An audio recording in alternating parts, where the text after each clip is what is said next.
Okay, luak moneno la kwa TV achika kelubotu man tuko matika time ki iganga kakany ma inino ni man dugu madong kitika tuko tian ma rio ma wia ti kituko kikitgum ma actually kebusoga gogone achiel ikomachiel donc tini kitika yenyo la loyo ma la loyo enuni gwagonyo bibere actually nyogwak bibero busoga polkara kit madano tamo kere lok me home advantage no tien lokeni gwagonyo busoga no tigi upper hand e to matini balotwa ye wa wachuman udilu ye kiyamo pangene gien matime funds mamegwa ka uno neno la kakacha funds pa Choli province tie la kakachane en ma ini neno chane la Kenyo man funds pa Choli province food gitiga mete bene mo kene giti yo yunka ene no poleli weng ke yobone pe funds pa Choli so kirika ene no kingo ker la kirmon Kenyo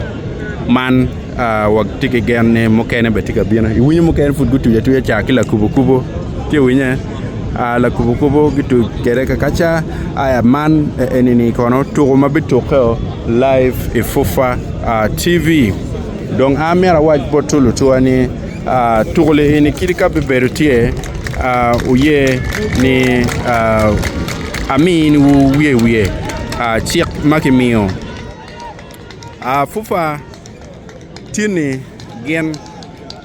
guki chik manotiero kamaleng ni udilu bitum idakeka Pierre Bongwen donc dakeka Pierre Bongwen le enini petit worry extra time